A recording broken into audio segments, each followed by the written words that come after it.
Now. Okay, we should be good. So welcome to Ambitious Mondays, everybody. If you don't know me yet, my name is Riopel, and I have a very special guest today, Audra King, and she is going to be talking. We're going to talk a lot today about courage to sell, because so many women want to run successful online businesses, but the biggest thing that holds the majority of women back is this word called selling.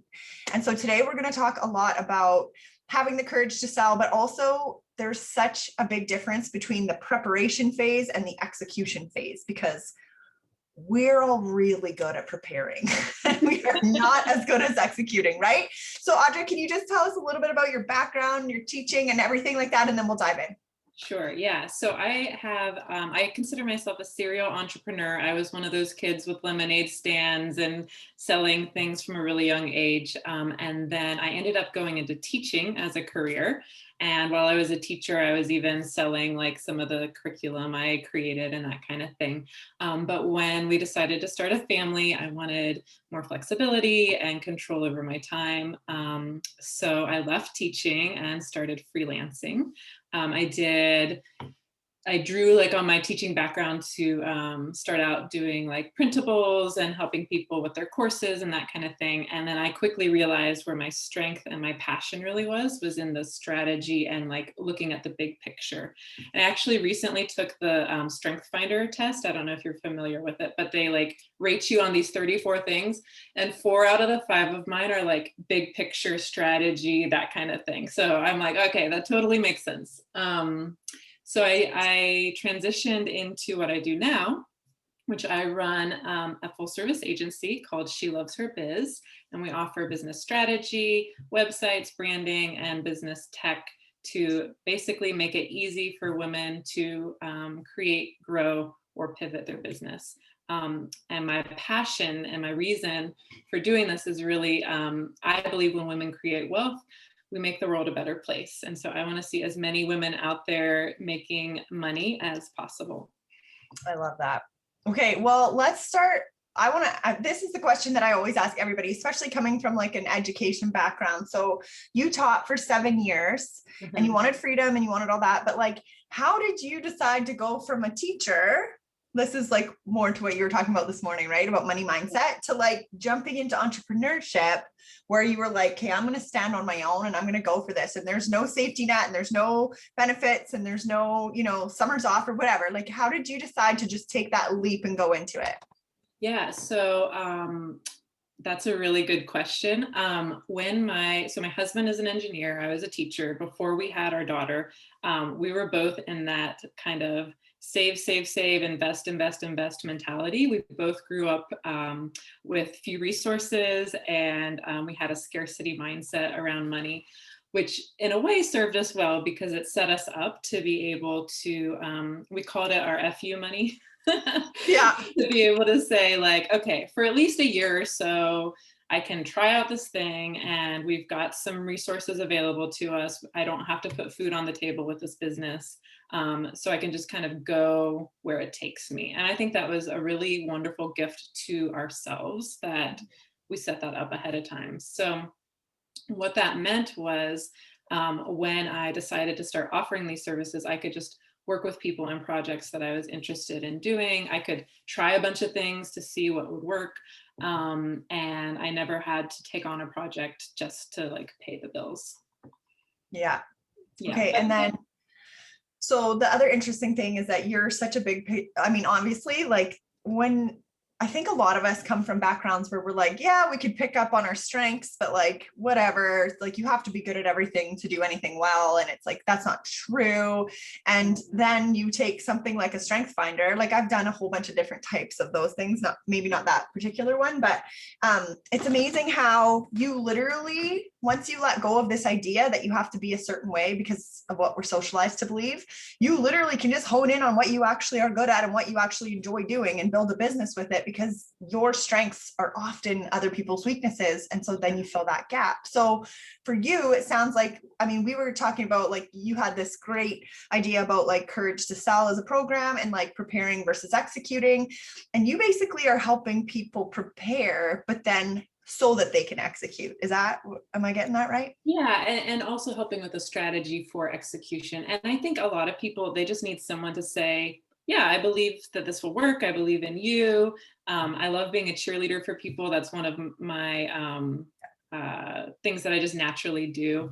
And I think, we think that we have to position ourselves or sell things that people will buy. And the real question we need to be asking is, what lights me up? Because then naturally we're going to be much more enthusiastic about selling that. And when you go into selling, since we're talking about courage to sell, I'll link that in there.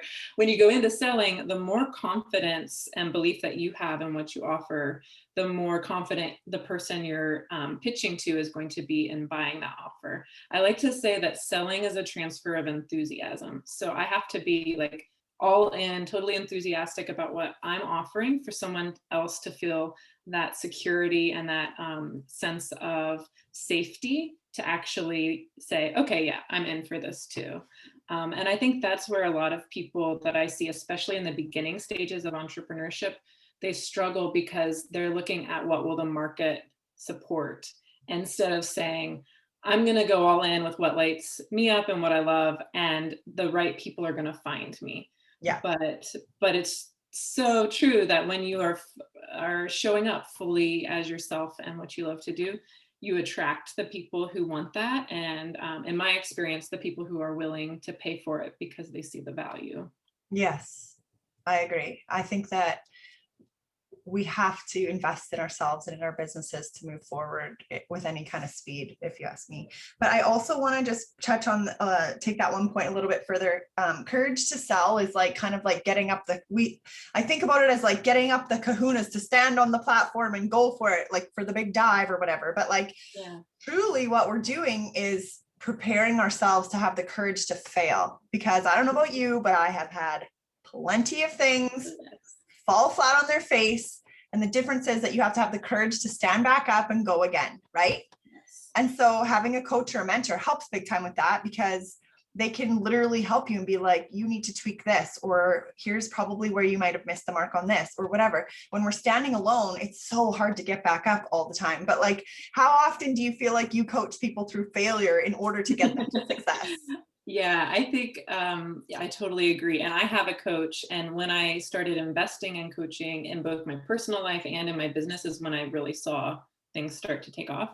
But I think people have this idea that they're just going to figure it all out ahead of time, and then they're going to do the thing and it's going to be great. And truly figuring out your business model, figuring out your niche, it's a series of failures until you get it right, right? Like that's just the process. I saw, I was part of a challenge in a group I'm in a couple weeks ago, and somebody's goal that they set was to fail 88 times. And so they were like, or it was to get 88 no's. So they were sending out, emails to past leads, and they were, opening up their DMs and stuff like that. And I think she got to 24 no's, and then she made the $10,000 that the challenge was all about, right? So it's like, you have to be comfortable with people saying no. You have to be comfortable with trying something and it doesn't work. I think you have to be comfortable with putting a bit of skin on the line, whether that's money or time or, emotional energy, and saying, you know what, it's okay if this doesn't pan out. I've learned what doesn't work. Now I'm ready to move forward and try something else.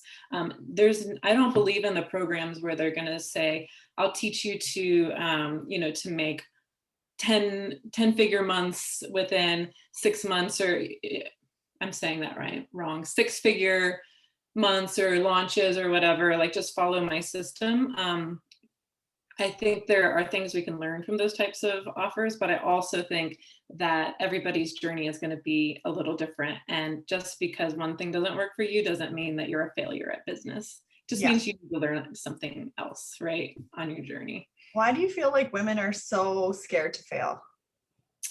I think as a culture, we're not accepting of failure.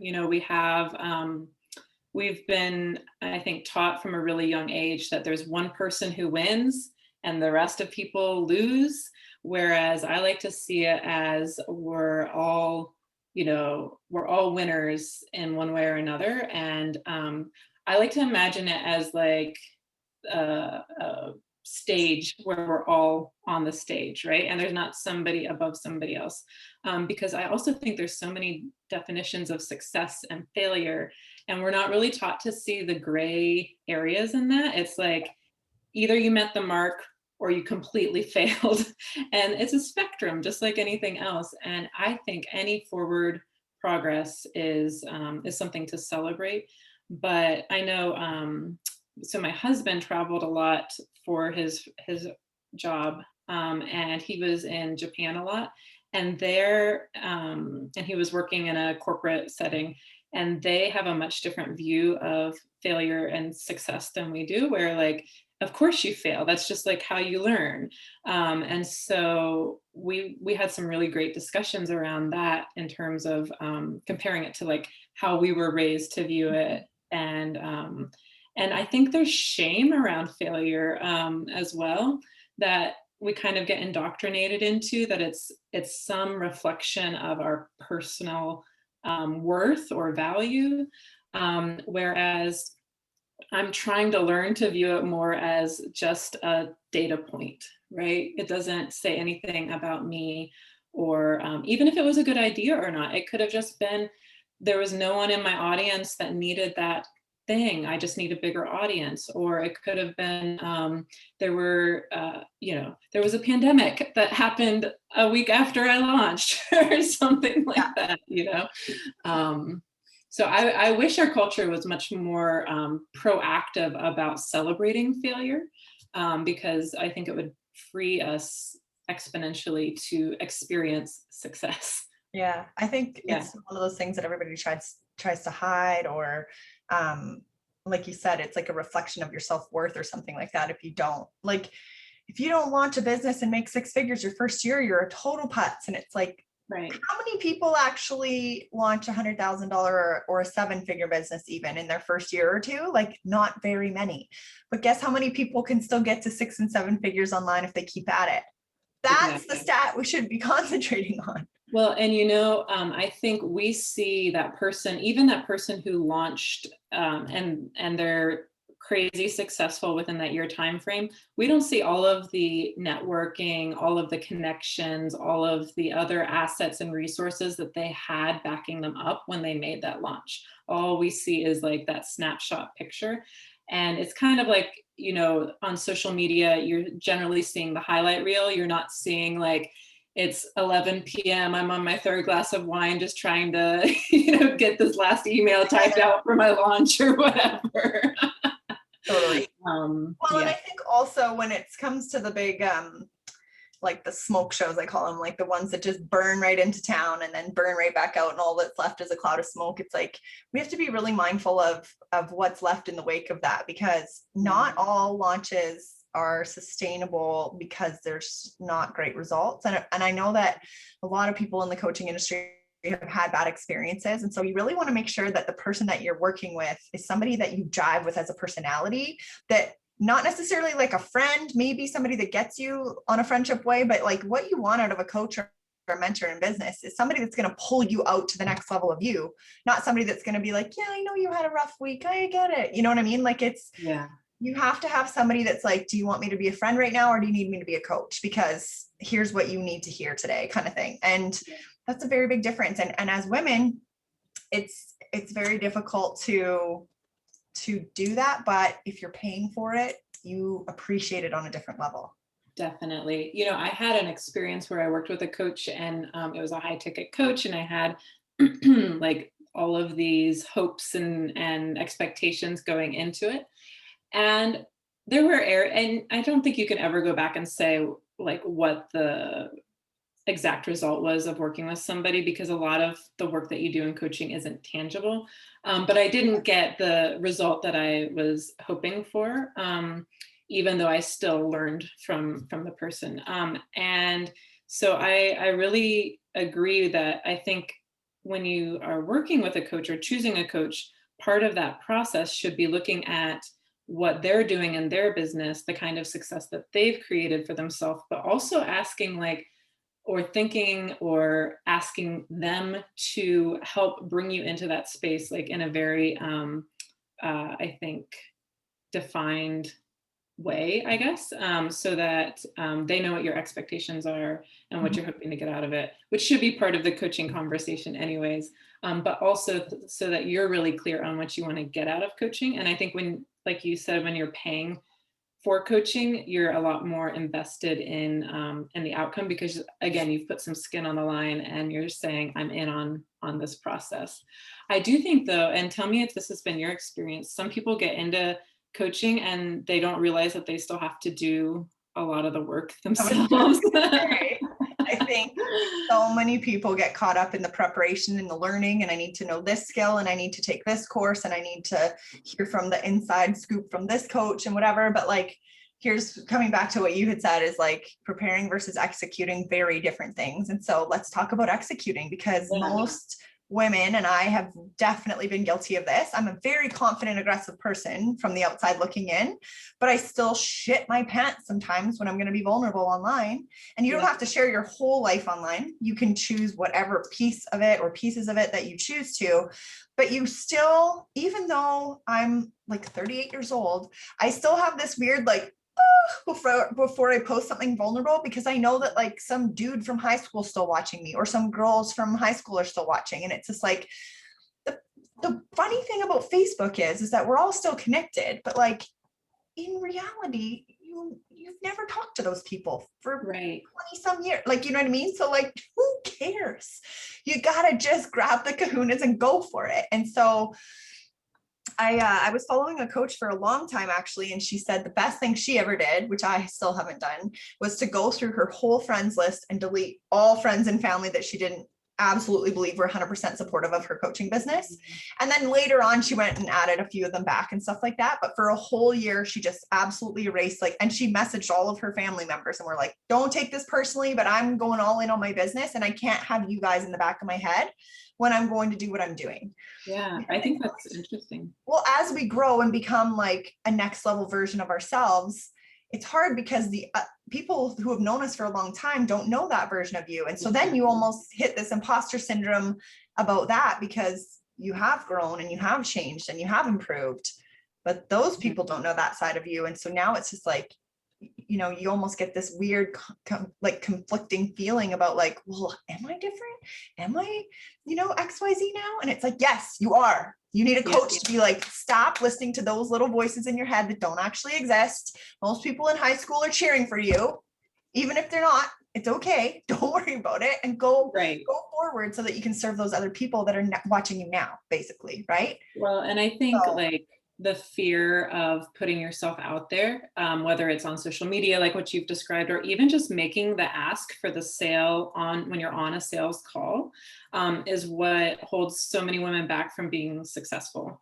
It's not that they don't have a great offer. It's not that they aren't skilled and able to deliver on that offer. It's just that when it comes to the doing part, that's scary, and it takes practice. It's just like anything else, though. It's a skill that you can learn. I didn't understand that when I first launched my business and started into entrepreneurship. I thought either you were good at sales or you weren't, right?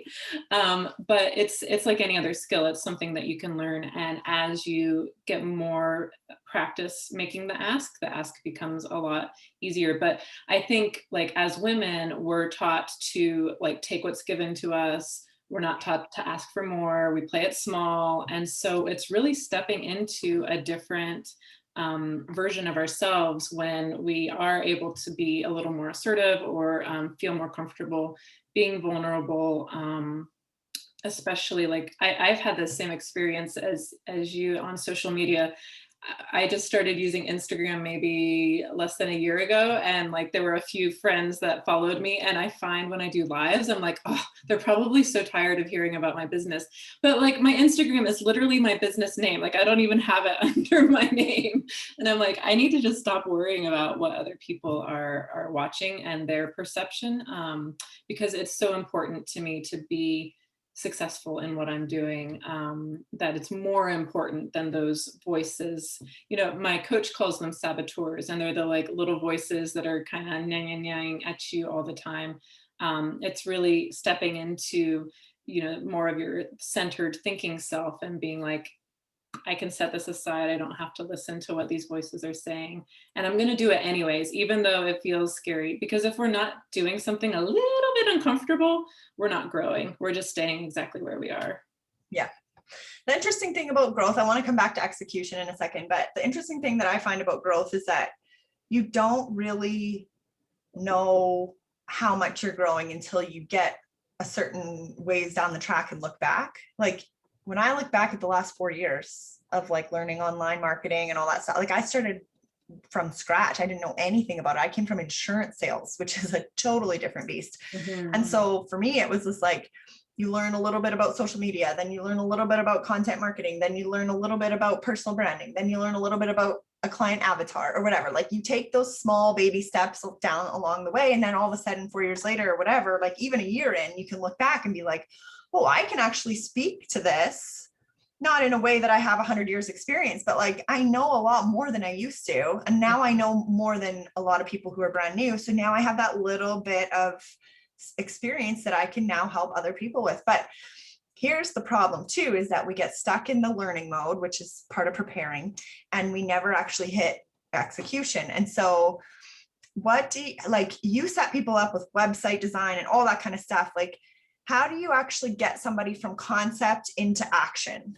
Yeah, that's a great question. So I think part of what we do at She Loves Her Biz is just really breaking it down for people, because if you're not, and that's part of the preparation, right? So like we break it down, we make it actionable and bite-sized, we support them so they're not doing all of the work.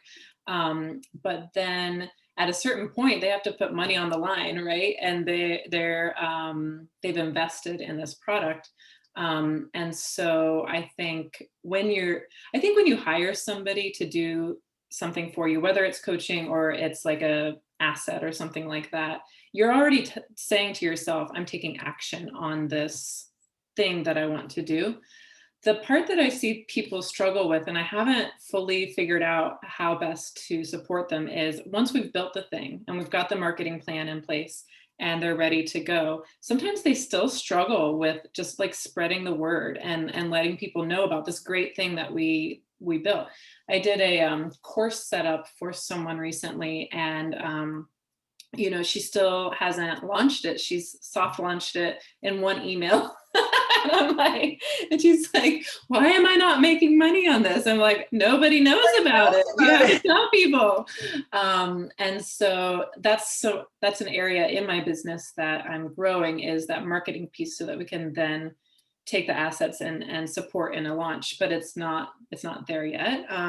And I think we do this, like we design these beautiful programs, we do these things, and then when it comes time to sell them, we send 2 emails, or we like go on Instagram live a few times, and then we're like, oh, it failed, right? Like, whereas how I think we have to commit at a certain point to like, I'm all in on this, and if I'm not all in, then I can't expect to get the results that I'm looking for.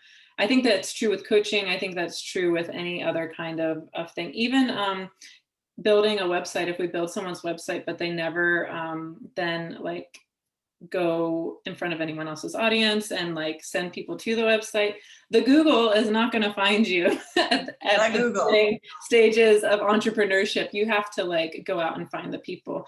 And I think that's the execution that people don't understand. I talk to entrepreneurs all the time who are just starting their businesses, and they want branding and they want a website. And I'm like, you need to sell something first before we develop these assets, because until you know what you're offering and who you're offering it to, you're wasting money. That's just not to say like, no, I agree with you. It's because the old school way of thinking was that you had to get the whole storefront and everything set up first. Mm-hmm. That's not the way online works. Right. You can sell, I see coaches selling high ticket offers completely on social media all the time. They don't even have a website. And it's because of, I think, the way that technology has changed where people are willing to buy from and who they want to buy from. I think a website is great at a certain point. Like you want to have an address online, right? Basically, you want to put your little flag in the sand and say, here I am, so that people feel like you're legitimate. But those people selling on social media, what they've done instead is they've just nurtured their audience and let their audience in to get to know them really, really well. And so they don't need that, virtual address, because people are already like, hey, you're already my friend or my neighbor, and people buy from their friends. So even in the online world, we can nurture and show up for people in a way that they feel that connection with us, and we feel that connection with them. Like it's a two-way street here. I would never be a proponent of like fake nurturing people, right? Like selling, I think in this day and age, is really creating authentic connection and solving people's problems. So like having a real solution to their problems. That's another thing I think that people struggle with the execution, is they have this idea of what they want to sell or what they think people want to buy, but they haven't figured out what the problem they're actually solving is for people. So that's part of what I do in my strategy sessions, is really, we take a deep look at not only what's the what and the how, but like, what is the problem that we're actually addressing? Because that's where everything else comes from, all the marketing and the copy and that kind of thing. Well, and I think that the two important questions that I always like to dig into are, you have to figure out what somebody feels like they want in order to be able to give them what they actually need. And so like this is random, but I was just watching Tony Robbins' I'm Not Your Guru again on Netflix the other day. And at one point, there's a girl that stands up and she's 19 and she's just like, I have a problem with my diet. And you can tell she's like, doesn't have a problem with her diet. And so then he instantly goes into like, whose love did you crave? And it was her dad's. He was an alcoholic or whatever. And like they dove into all these steps, like within 2 minutes. Of course, Tony Robbins is the master at it, but like within 2 minutes, it was like, oh, honey, we don't need intermittent fasting here. We need to get to the core of why you feel like you're not loved, Right. And it was just like, holy shit. But she would never signed up for a like, why don't you feel loved by your father course, but she would have signed up for intermittent fasting or whatever. Right. But the thing that struck me was that we're always searching for all these solutions to these giant mini surface level problems. And so we bury what's actually going on underneath. And so as somebody who's selling to the people, knowing that, we have to understand that in order to get down deep into that stuff, you first have to tag whatever they think the problem actually is at first, so that you can dive into that stuff. So that's just understanding human psychology. You know what I mean? Like that's not rocket science at all. No, and I think the way that you get to the way you understand what people think they want versus what they actually need is just by listening to them and spending that time and being very present in the conversation to hear those things that they're saying that they think they need. Like I mentioned, a lot of people are like, I need branding and a website. And it's like, okay, great, let's get on a strategy call. And that's why I spent an hour and a half talking to them about not just their branding and their website, but what do you want your schedule to be? What do you want your income to be? What do you want this to look like? What lights you up? Because I could build them a branding and a website, but I want it to last for years for them. I don't want it to be like 6 months later, they're like, well, that website isn't working for me anymore, because they've learned more about the other pieces of business, such as, I don't want to be available 24/7. I want my weekends and my evenings and that kind of thing. But the way you get to understanding what your audience wants from you is to listen and just to ask them too. I think people are afraid to ask. They think they're going to be annoying their audience. They think they're going to be offending them. But it's like, if a friend asked me for an opinion on something, I would be happy to give it to them. And our audience is the same way. If they're showing up to like listen to us or learn from us, it means that they care about us in some way, right? Or they wouldn't be there. Yeah. And so there's nothing wrong with asking your audience, hey, what is it that you're looking for in a coach, or what is it you're looking for in a strategy session? Like, what do you want to get out of it? And then just taking that and using it to inform how you position yourself. but knowing that you're the expert and you know what they really need, and they're going to get that. And then they're going to be even more happy than they would be if you just gave them like the website, and they're going to tell all their friends about you. And that's how your business grows. Totally. Okay. Last question. I want to talk about money mindset, because I love it. With women, it's like we hesitate, we don't execute because we're scared, XYZ, but like the whole point of being in business is to make money. And I think for most of us, the reason that we go into our own businesses online is so that we can have more time with our families and maybe even some time for ourselves, which is so rare, but not if you make it happen. So let's talk about money. Is it possible? This is obviously rhetorical, but is it possible to make excellent money working for yourself from home and not work 80 hours a week? Absolutely. Yeah. I think what isn't possible is to do it like tomorrow, right? Like we said, you have to build up an audience and an offer and that kind of thing. But I aim to work 20 hours a week, sometimes more, sometimes less. But if I'm hitting 20 hours, I'm like, I'm working too hard. I just need a lot of downtime and processing time. I have a really creative brain, and if I'm at my desk too long, I really feel it physically. And I think the thing that people struggle with is they think and I used to believe this too, like the harder you work, the more you deserve the money that you make. And they tie like working hard and a lot of hours with abundance.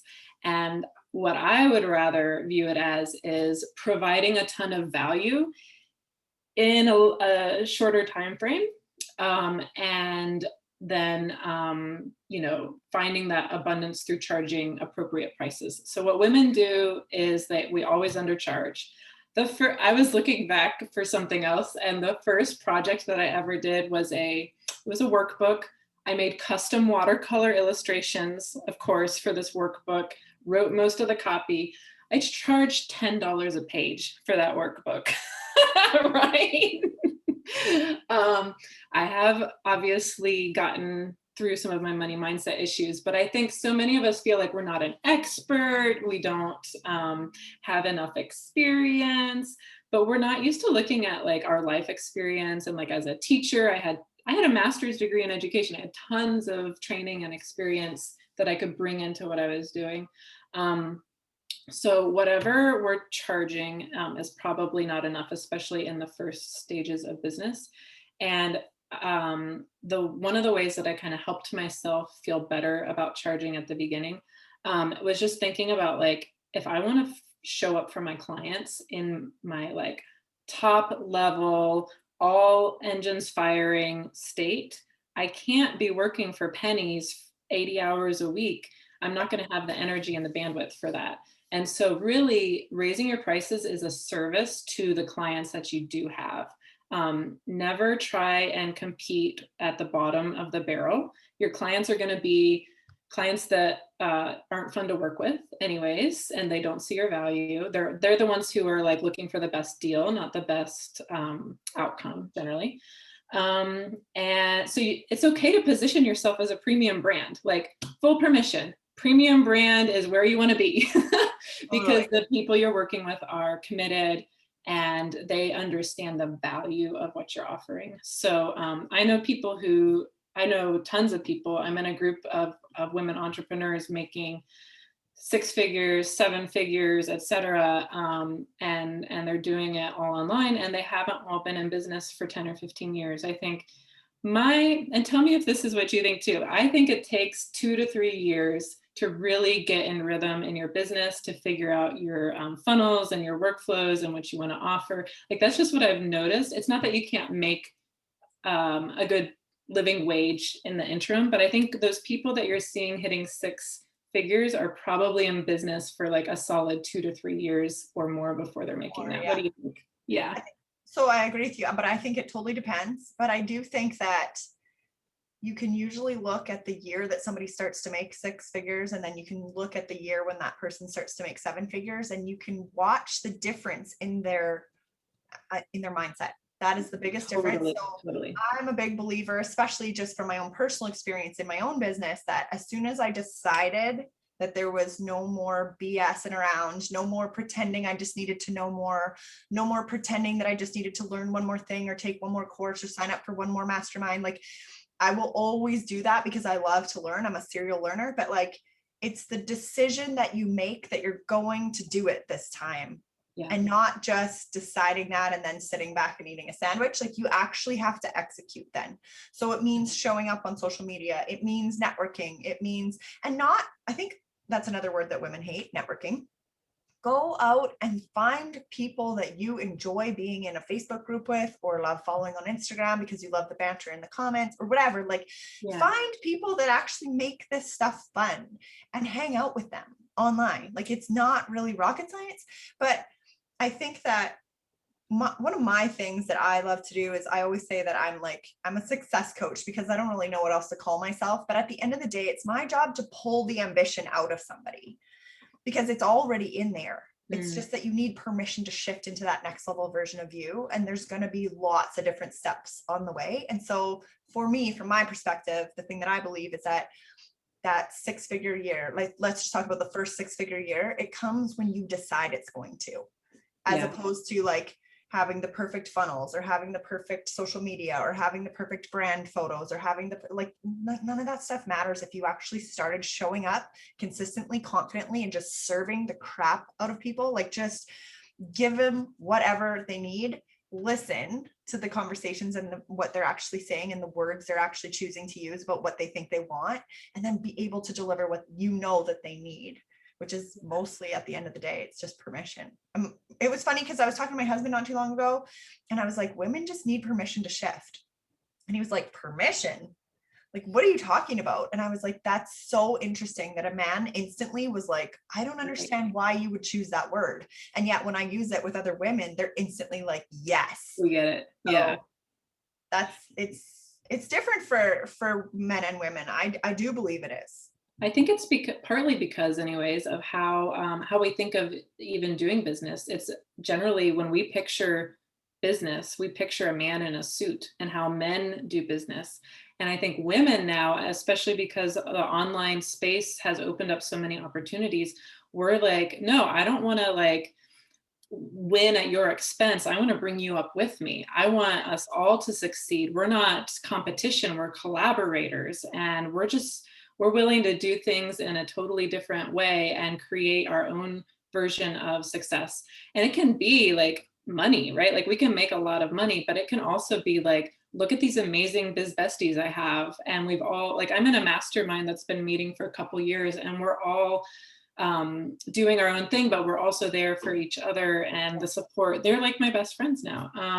And I think you totally hit the nail on the head that it comes down to mindset. You can't move into the next level of your business until you've moved into the next level of your mindset, because anything that you're struggling with at the stage that you're at, you don't want to carry through, it's going to prevent you from going through into that next place. So if you want to grow your business, grow yourself first. And then from that, everything, happens, and it happens more easily. And I love what you said about, it doesn't have to feel like, networking doesn't have to feel like going to a conference room and like talking to people with like a little plastic cup of wine in your hand. Yeah.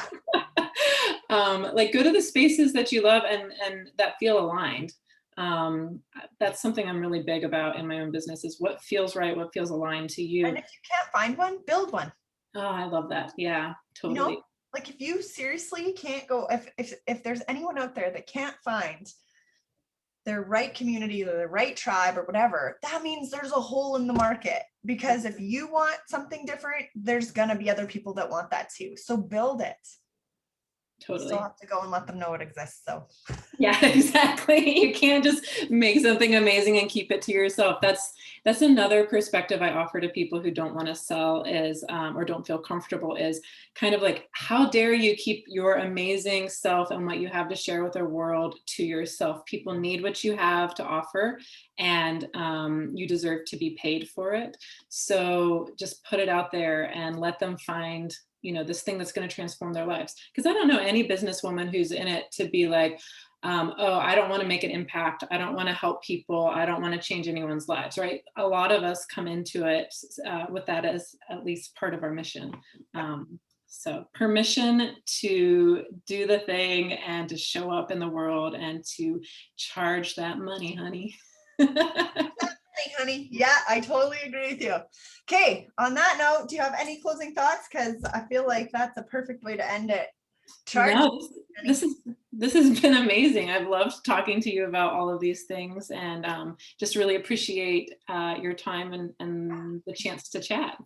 Yeah, well, let's do it again. I definitely want to keep these going every Monday at noon Mountain Time. I'm just going to keep it because I just feel like you said it earlier today, and we talked about this on our summit too. It's like collaboration over competition. That's how women rise, and I think that we just keep showing up together, collaborating, because somebody in my audience might need exactly what you have to offer and loved what you're talking about today. And I'm pumped if that happens. You know what I mean? Like we, especially online, we don't need to be in this mindset where it's the shark pit and the dog eat dog. And like, that's why most of us left like sales jobs and stuff like that, is because we don't want to be a part of that anymore. And so there is a ton of women online who are all about collaboration, not competition. And we get to win. All of us get to win and make money, and all the clients we serve get to win and make money. And it is literally just like all boats rise together in the harbor, whatever you call it. You know what I mean?